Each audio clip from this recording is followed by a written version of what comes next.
Sejam bem-vindos à minha casa, meus irmãos.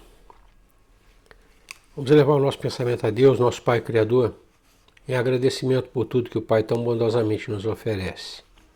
Agradecer muito particularmente a oportunidade reencarnatória que nos concedeu. Uma chance a mais para alcançarmos a perfeição moral, grande objetivo imposto a cada um de nós. Agradecer ao Mestre Jesus e aos bons amigos, a companhia e o aconselhamento, rogando ao Mestre e aos bons amigos, nos favoreçam, nos auxiliem, para que das leituras do dia de hoje nós consigamos extrair novas boas resoluções. Que a paz do Mestre Jesus inunde os nossos corações e que sua luz se derrame sobre o nosso ambiente de trabalho. Que assim seja.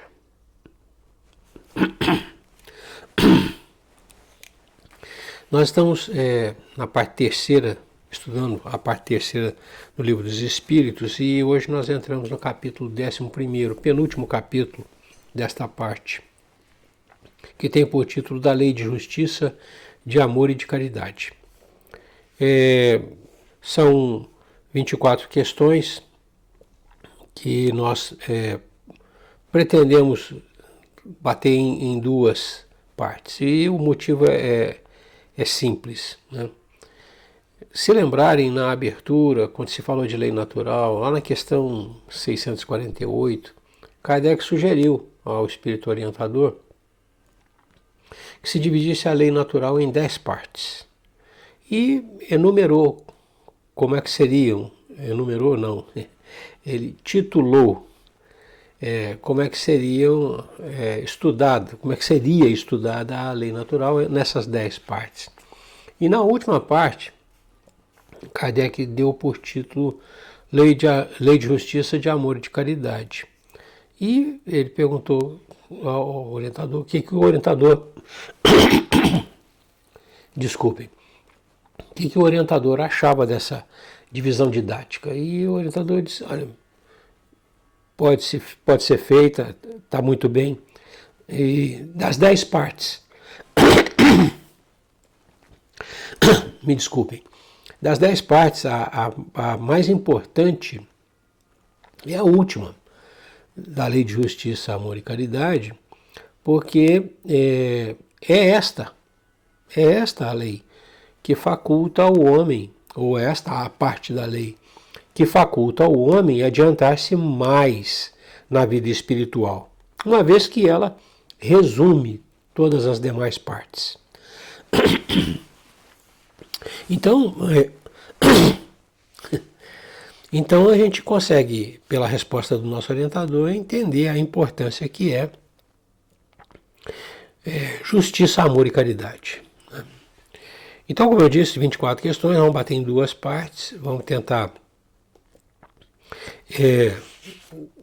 ler devagar, interpretar o que for necessário, para que fique bem claro, já que nosso orientador disse, essa é a parte mais importante.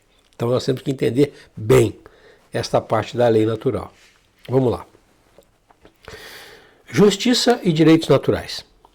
Questão 873. Kardec pergunta: o sentimento da justiça está em a natureza ou é resultado de ideias adquiridas? É um senso que nós já trazemos conosco ou ele se desenvolve na medida em que nós progredimos, que nós avançamos, né, na encarnação? O nosso orientador responde assim: está de tal modo em a natureza que vos revoltais à simples ideia de uma injustiça. É fora de dúvida que o progresso moral desenvolve esse sentimento, mas não o dá. Deus o pôs no coração do homem. Daí vem que frequentemente, em homens simples e incultos, se vos deparam noções mais exatas de justiça ou da justiça do que nos que possuem grande cabedal de saber. Aqui eu acho que a gente tem que grifar, né, essa ideia que o orientador coloca para nós. O progresso moral, o nosso avançamento moral, desenvolve o senso de justiça, mas não dá senso de justiça. Então, a justiça ou o senso da justiça, ele faz parte de nós. Lá quando se disse que a lei moral está gravada na nossa consciência, nós entendemos, né? Com essa recapitulação desse conceito, nós entendemos que, por ser a parte mais importante, né, da lei natural, né, ela se acha gravada indelevelmente, né, de maneira que não se consegue apagar na nossa consciência. E ele diz, olha, não é o progresso intelectual que melhora o senso de justiça, né? Ele está de tal forma gravado em nós, que mesmo nos incultos, nas pessoas incultas, a gente tem essa exposição de senso de justiça muito perfeita. Acontece o contrário, o polimento social, o verniz social, como diz, né?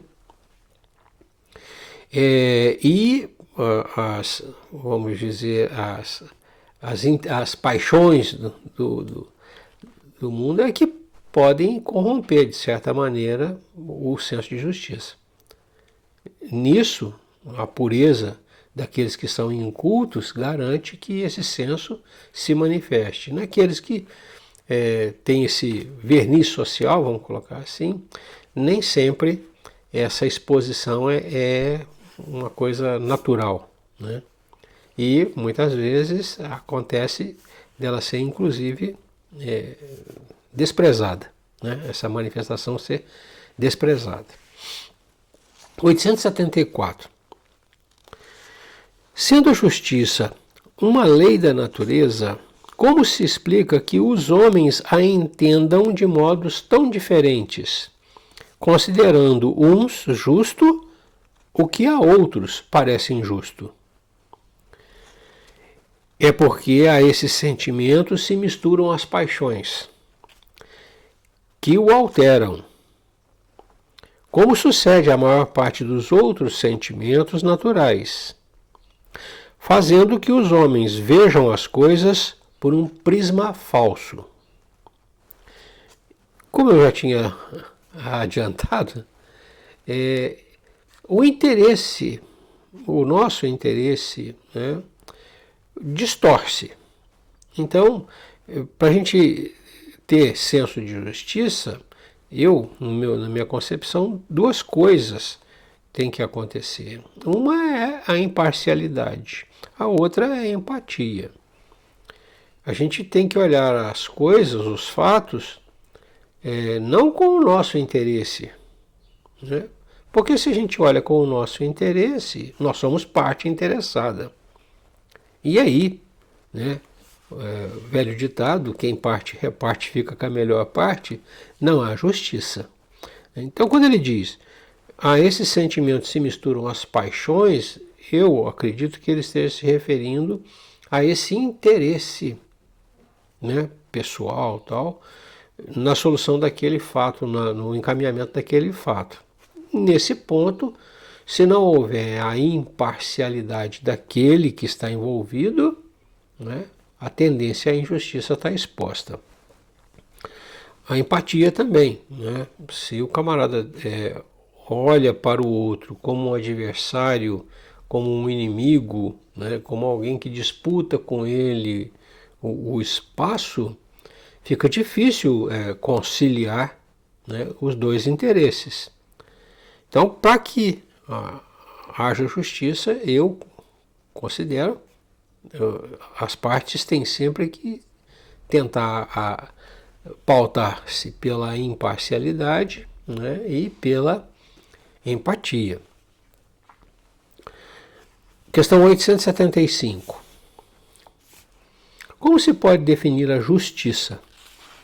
E aí o orientador responde laconicamente, diretamente. A justiça consiste em cada um respeitar os direitos dos demais. Então, não há nem o que comentar, né? A justiça é respeitar o direito dos outros, né? Entendendo que raciocina-se sempre que há reciprocidade. Da mesma maneira que eu respeito o direito do outro, o outro respeita o meu direito, né? E assim você tem o equilíbrio, né, no exercício dos seus direitos. Aí Kardec desdobra. Bom, se é respeitar os direitos, que é o que determina esses direitos? Então, de onde eles nascem, né? O que determina haver direito? Ele diz, o nosso orientador, duas coisas, a lei humana e a lei natural. Tendo os homens formulado leis apropriadas a seus costumes e caracteres, elas estabeleceram direitos mutáveis com o progresso das luzes. Vede se hoje as vossas leis, aliás imperfeitas, consagram os mesmos direitos que as da Idade Média.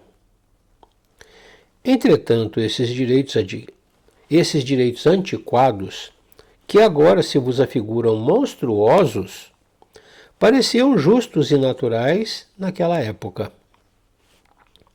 Nem sempre, pois, é acorde com a justiça o direito que os homens prescrevem. Demais, esse direito regula apenas algumas relações sociais, quando é certo que na vida particular há uma imensidade de atos unicamente da alçada do tribunal da consciência. Então, o nosso orientador diz, olha, são de duas origens, né? Os que vocês criam, pelas convenções sociais que estabelecem para a vida em comum, e os da lei natural. Os que vocês estabelecem, né, estão restritos, né, ao momento presente, porque no momento mais adiante, com novas luzes, com novos entendimentos, essas concepções podem ser modificadas, né? A da lei natural, não. A da lei natural é imutável, né? E ela está regulando a sua vida nos mínimos detalhes. No particular, solitariamente falando, o que regula o comportamento do homem não é a lei social, essa do contrato social. É a lei da consciência, a lei natural. Então, o freio efetivo que o homem tem aos seus maus pendores, aos seus vícios, né? Ele não é imposto pela lei externa, vamos chamar assim. Ele é imposto pela lei interna, a lei natural, gravada na sua consciência. Ele diz, olhe para trás e verifique, né, se os costumes, né, não sofreram alterações e, em função disso, as leis não foram modificadas, né? A gente vê isso todo santo dia, novos entendimentos do alcance da lei, né? Porque se entende que um determinado comportamento, né, infringe a convenção social. Não infringia até ontem. Hoje já se entende que isso não se dá com a lei natural, né, que permanece imutável. Questão 876. Kardec pergunta, posto de parte o direito que a lei humana consagra, qual a base da justiça segundo a lei natural? Qual é efetivamente a base da justiça? E aí o nosso orientador responde assim, disse o Cristo, queira cada um para os outros o que quereria para si mesmo. No coração do homem, imprimiu Deus a regra da verdadeira justiça, fazendo que cada um deseje ver respeitados os seus direitos. Na incerteza de como deva proceder com o seu semelhante em dada circunstância, trate o homem de saber como quereria que com ele procedessem em circunstância idêntica. Guia mais seguro do que a própria consciência não lhe podia Deus haver dado. E ele faz uma nota. Diz assim: efetivamente, o critério da verdadeira justiça está em querer cada um para os outros o que para si mesmo quereria, e não querer para si o que quereria para os outros, o que absolutamente não é a mesma coisa. Não sendo natural que haja quem deseje o mal para si, desde que cada um tome por modelo o seu desejo pessoal, é evidente que nunca ninguém desejará para o seu semelhante senão o bem. Em todos os tempos e sob o império de todas as crenças, sempre o homem se esforçou para que prevalecesse o seu direito pessoal. A sublimidade da religião cristã está em que ela tomou o direito pessoal por base do direito ao próximo, ou por base do direito do próximo. A regra, nós chamamos normalmente de regra de ouro, né? Não faça para os outros o que não gostaria que te fizessem, né? Então ele diz, olha, a base da justiça está aí. Agora mesmo eu coloquei que para haver justiça, imparcialidade e empatia eram fundamentais. Aqui, essa definição, nós podemos colocar como definição de empatia, né? Que é colocar-se no lugar do próximo, entender o que acontece com ele, reconhecer as suas necessidades, né? Então, é nesse sentido que o nosso orientador direciona o nosso pensamento quando se pergunta qual é a base da justiça. Bom, a base da justiça é que todos, né, sejam tratados de maneira igual. Eu desejo que seja assim para mim e eu desejo que seja assim para o outro. Não haja, da minha parte, dois pesos, duas medidas, né? A gente sempre raciocina, né, em que essa igualdade, vamos colocar assim, de direitos, nos conduz à divisão, né? Mas não nos conduz à divisão. Não se trata disso, não se trata de pegar alguma coisa e dar partes iguais para as pessoas. As pessoas terem direito à mesma coisa. É isso que nós teríamos que entender. Então, um exemplo bem simples, né? Vamos colocar saúde.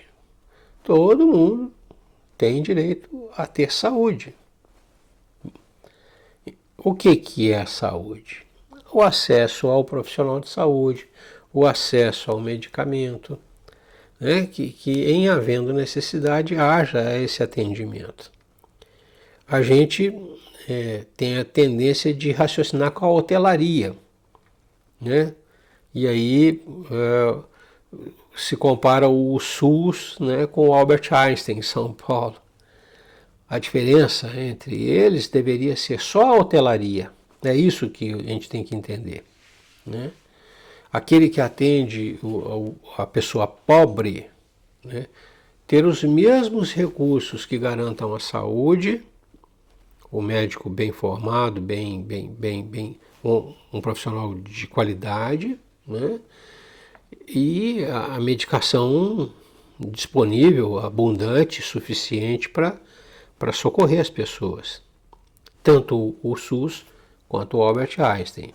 A hotelaria ficaria por conta de quanto a pessoa pode despender. O que não pode despender nada teria um tratamento adequado e o outro também um tratamento adequado, com diferenças de hospedagem, vamos dizer assim. Esse é o raciocínio que a gente tem que ter.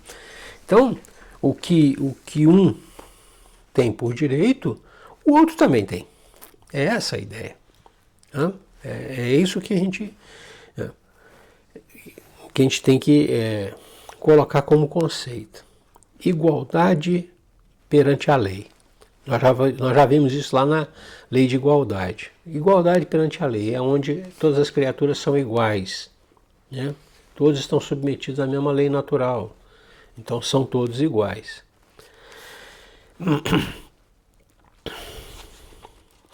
Questão de número 877. Deixa eu ver se eu deixei passar alguma coisa interessante. Não. Então, recapitulando, eu fiz alguma divagação. Recapitulando, a base da justiça é que cada um queira para o outro aquilo que deseja para si. A regra de ouro. Tá? Em assim sendo, não há mais distensão. O outro respeita em mim aquilo que eu desejo, porque ele vê o meu desejo, ele vê a minha necessidade, ele entende a minha necessidade, ele reconhece. E a recíproca é verdadeira. 877. Da necessidade que o homem tem de viver em sociedade, nascem-lhe obrigações especiais? Nosso orientador responde assim: sim, não, certo, ou seja, sim, né? Certo.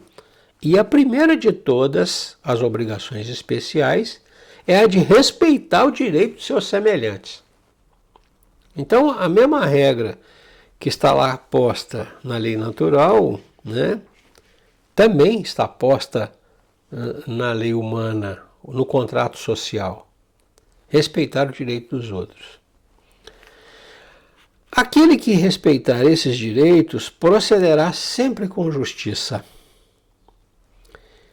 Em o vosso mundo, porque a maioria dos homens não pratica a lei de justiça, cada um usa de represárias.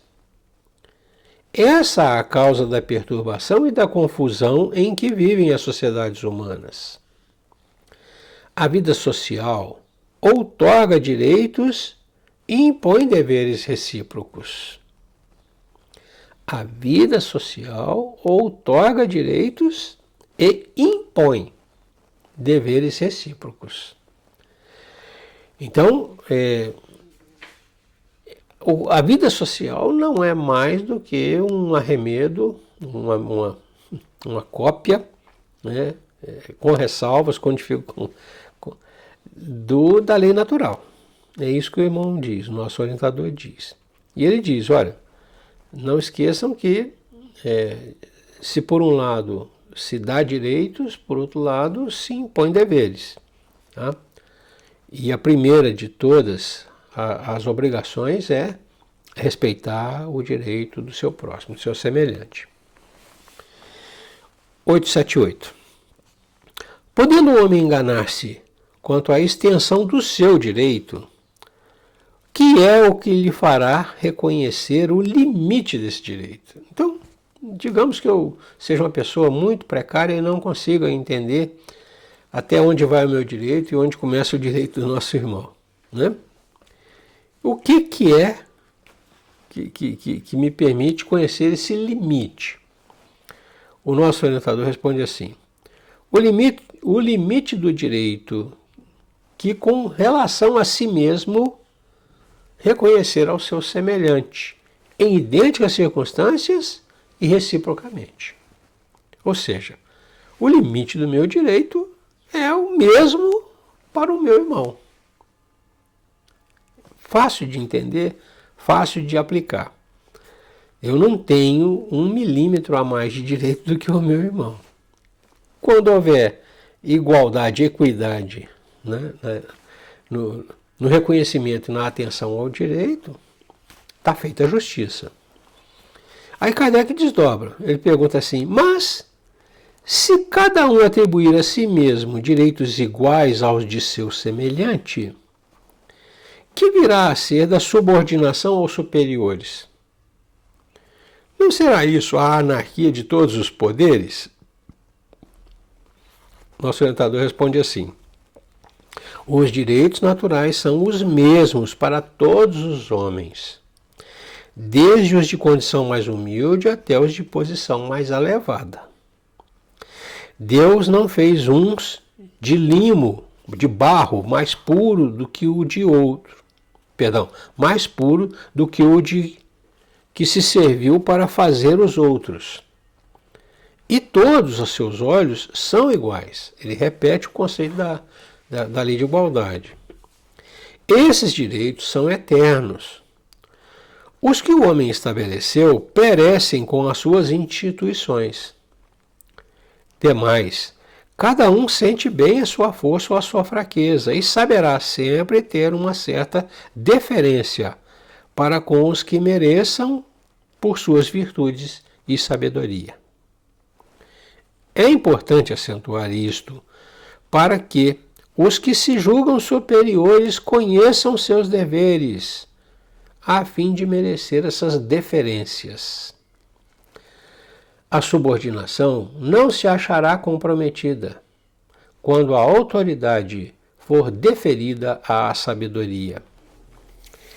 Aqui, quando o nosso irmão Kardec pergunta, ele, me perdoe, mas eu entendi assim, ele misturou duas coisas que são distintas. Direitos que são iguais para todos, nos dois campos, tanto na lei natural como na lei social, no contrato social. Com deveres que são próprios do contrato social. Ficam muito evidentes no contrato social. Então, quando ele coloca subordinação, nós estamos falando de deveres, que normalmente nós distorcemos. Nós achamos que quanto mais alto o posto, menos deveres tem. E é o inverso. Quanto mais alto vai a criatura, mais deveres a criatura tem. Então, quando ele diz, olha, basta que as pessoas reconheçam a superioridade, né, pelos, vamos dizer assim, pelos muitos atributos que a criatura tenha. Que a autoridade seja uma deferência à sabedoria, ele diz assim.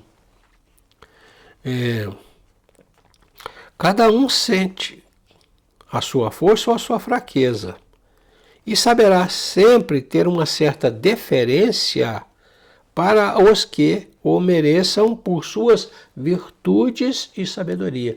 Então, a subordinação seria, na visão do nosso irmão, uma maneira de eu reconhecer que o outro está à minha frente e deve me guiar. Ele está mais avançado que eu, mais adiantado que eu e deve me guiar, né? Não é assim na sociedade. Muito se discute hoje a tal da meritocracia, que é disso que ele está falando, né? A autoridade vinculada ao mérito pessoal, né? Mas aqui nós estamos navegando num terreno, vamos dizer assim, delicado, né? Nós já desvirtuamos isso no nosso contrato social e a gente se submete à autoridade, né, a autoridades, né, que a gente reconhece estão no lugar errado. Pessoas que estão ocupando postos, né, e estão impropriamente nos postos, porque não dão conta das responsabilidades, dos deveres daquele posto, daquela posição. Então é disso que ele está falando.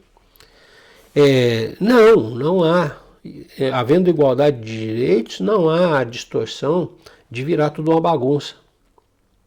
Porque as posições sociais, né, regulam os deveres.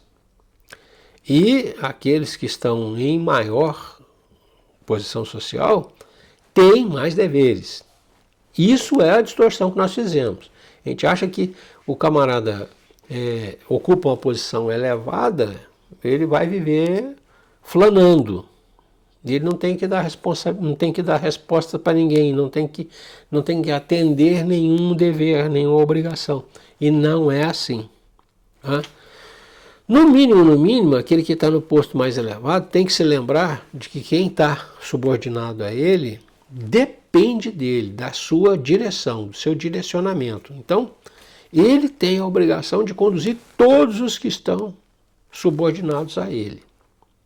Olha o tamanho da responsabilidade, olha o tamanho do dever. Ele não está lá para se divertir, né? Para aproveitar a vida, para transformar tudo num grande período de férias. Ele está lá para responder a demandas, dar direções, dar decisões, né?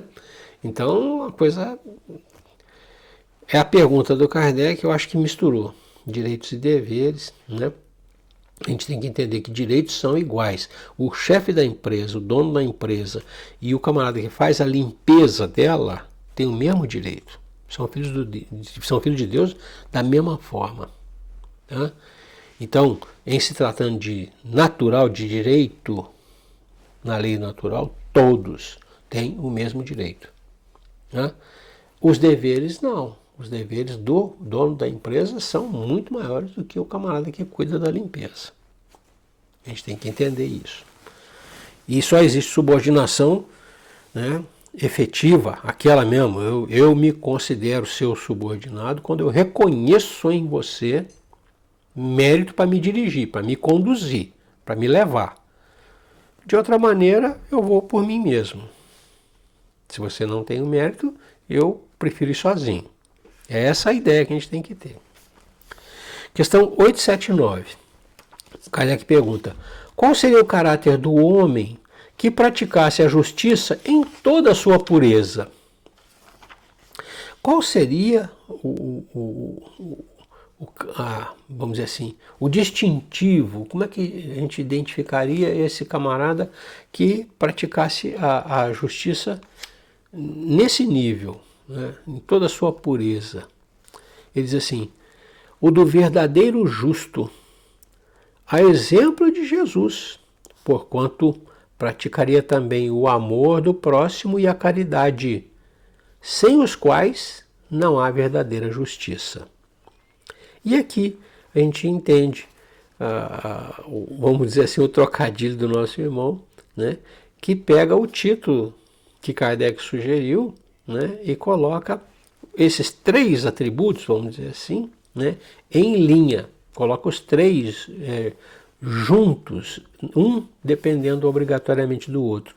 Só há justiça, diz o nosso irmão, quando existe amor ao próximo e caridade.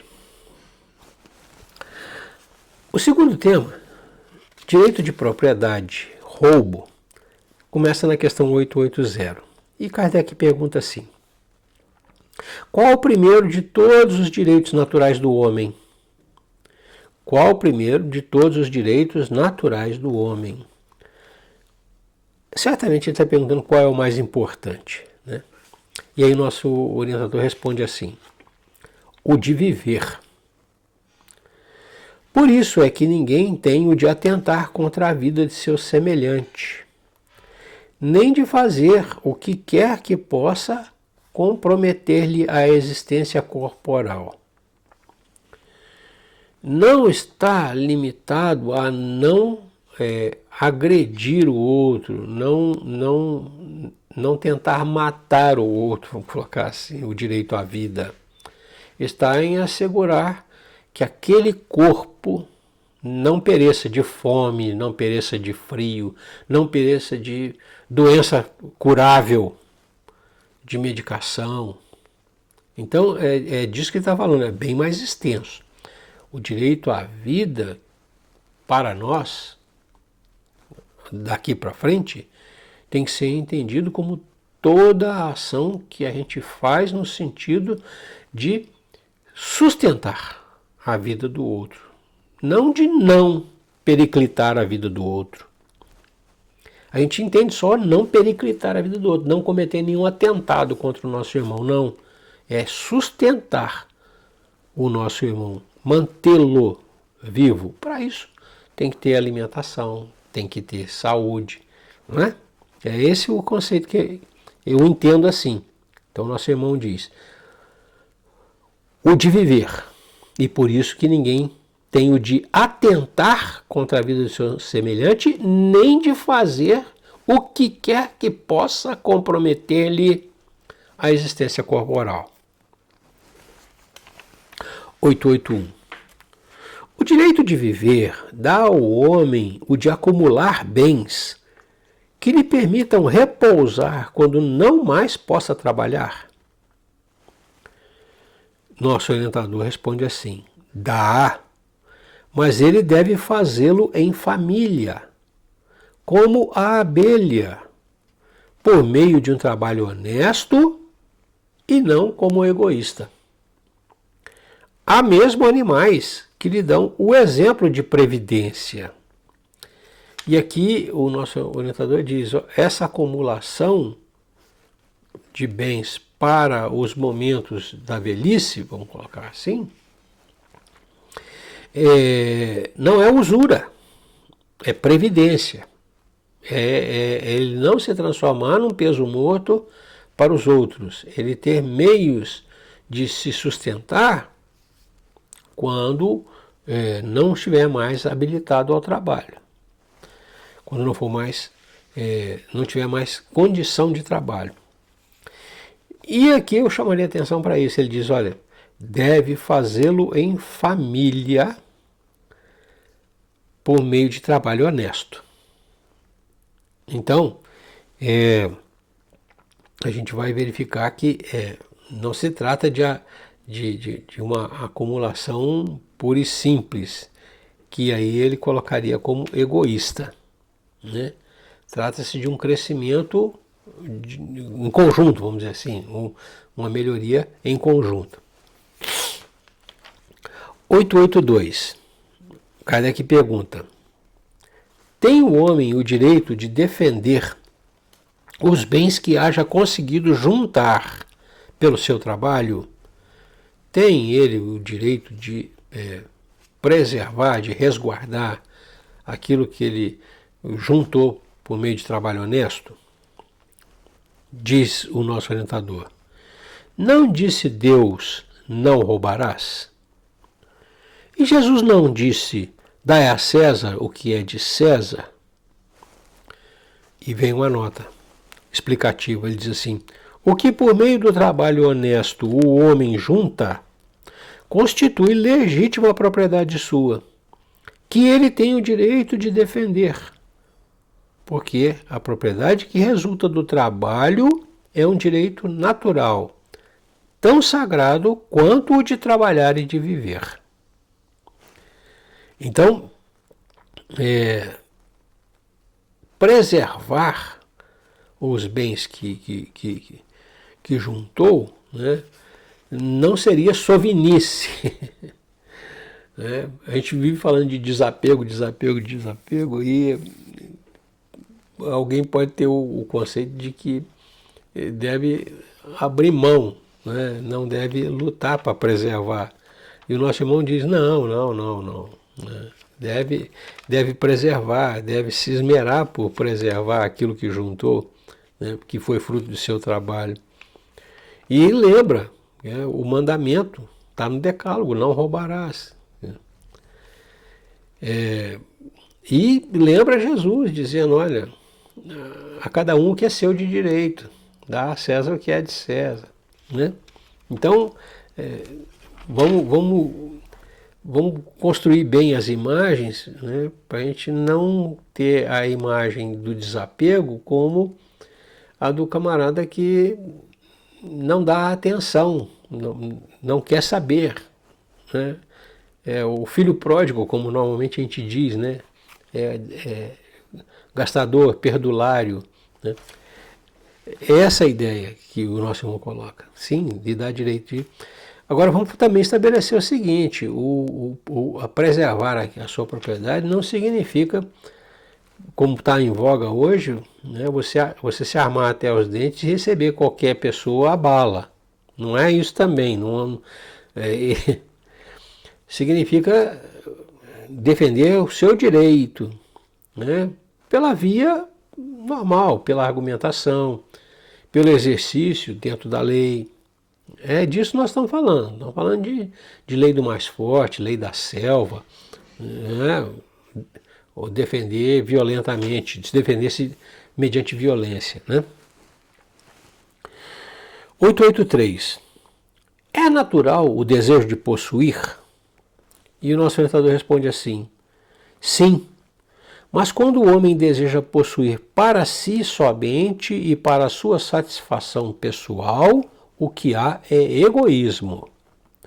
E o Kardec desdobra a pergunta, perguntando: não será, entretanto, legítimo o desejo de possuir, uma vez que aquele que tem de que viver a ninguém é pesado?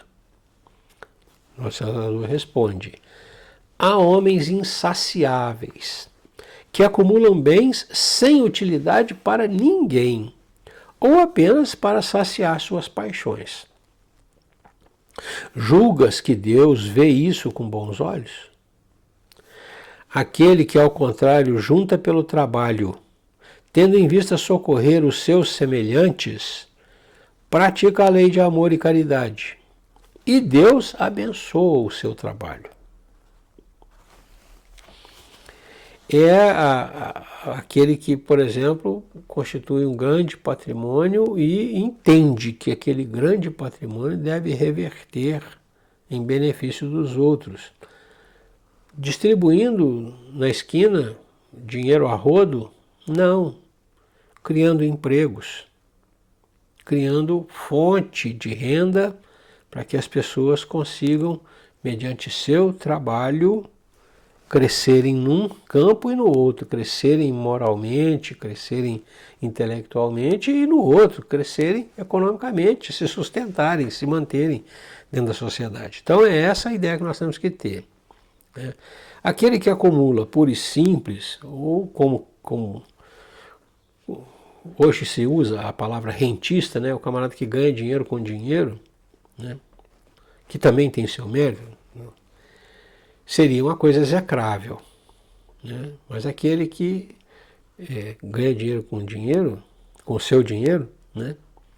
Está fomentando a atividade que vai dar o emprego na outra ponta. Quer dizer, em tudo, mesmo naquele que a gente chama de egoísta, de um camarada que seria inútil, ele é útil, porque é aquilo que ele usa como meio de comércio, né, a mercadoria que ele vende, né, injeta recurso na empresa que gera um emprego que contrata a criatura. É a ideia de criar, de acumular do Tio Patinhas. Então, um exemplo para todo mundo entender, se é que leram o gibi do Tio Patinhas, né, ele era um acumulador, né, pela história, ele era um acumulador que só acumulava, não rendia nada, não se transformava em nada. A fortuna dele era para deleite dos seus olhos. Ele pulava do trampolim no seu cofre, nos dinheiros que tinha. Né? Não sei nem se os meus irmãos chegaram a ver o gibi, né? Que é do meu tempo de criança. Né? Então, mas seria aquele acumulador puro e simples, que guarda o dinheiro no colchão. Bom, não o camarada que coloca no mercado financeiro gerando recursos para que as empresas aumentem a sua capacidade de produção e, consequentemente, a quantidade de empregos. É o acumulador que guarda o dinheiro no colchão. Né? Questão 884. Pergunta Kardec: qual o caráter da legítima propriedade? Como definir o que é legítimo em se tratando de propriedade?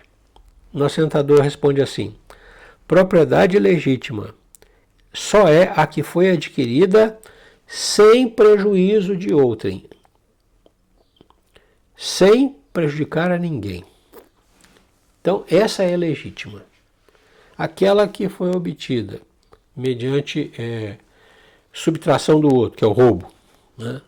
Ou aquela que é conseguida mediante a exploração do outro, não dando a ele o que é devido, a escravização, por exemplo, né? Essa propriedade é ilegítima. Então, aquele senhor de escravos, né, que explorava os seus escravos e se transformou em barão, né, ele tinha uma propriedade ilegítima, fácil de entender, porque ele prejudicou o outro. Simples assim. E por fim, a 885.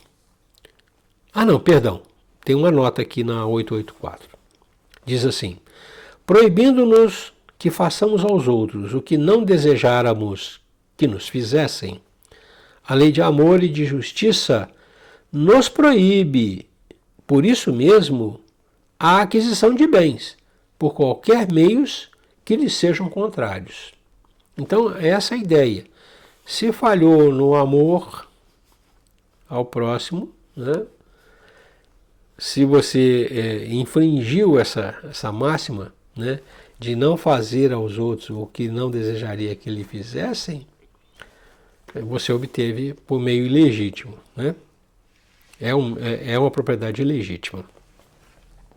885. Será ilimitado o direito de propriedade?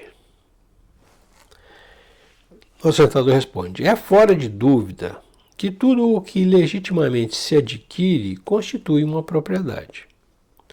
Mas, como havemos dito, a legislação dos homens, porque imperfeita, consagra muitos direitos convencionais que a lei de justiça reprova.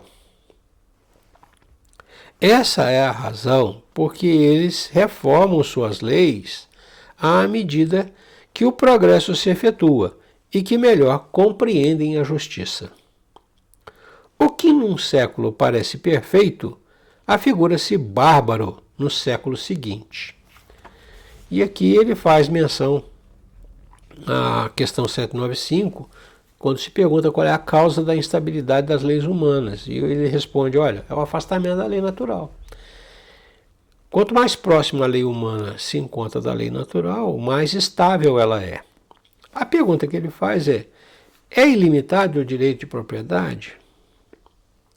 Na verdade, né, a propriedade, vamos dizer assim, útil é aquela que consegue resultar em proveito para os outros, proveito para si mesmo.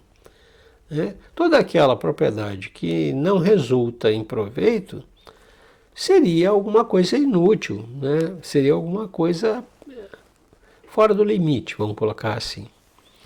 Mas ele diz, olha, tudo que se obtém legitimamente é propriedade.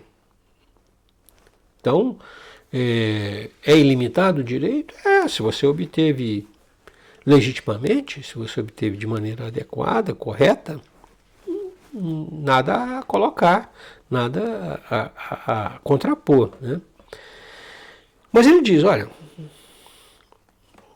mas a sociedade cria necessidades que em outra oportunidade ele chamou factícias. Não são necessidades reais.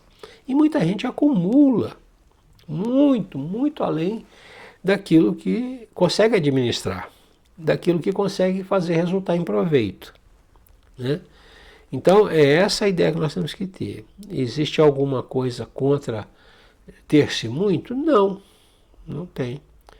Desde que esse muito que se tem, né, tenha retorno, que ele consiga gerar benefícios, vamos colocar assim. Que não seja igual a fortuna do tio Patinhas, aquele cofre imenso que ele usava como piscina para mergulhar no dinheiro. Ele era um usurário. Né? Então é essa a ideia que nós temos que ter. E ele diz, olha, completando, a lei humana consagra como direito muita coisa que é factício, que não é real. Né? Porque se afasta da lei de Deus, da lei natural.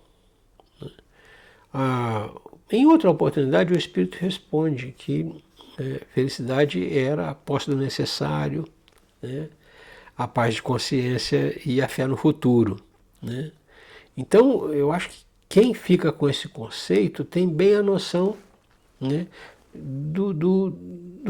da felicidade, do que é felicidade. E ele começa, olha, no campo material, e nós estamos falando de campo material, propriedade, no campo material é a posse do necessário, é não ter carências. Né? Então você pode dizer que o homem, no campo material, feliz seria se não tivesse carências. Simples assim. Agora, não dá para você cercear, né, o progresso da pessoa.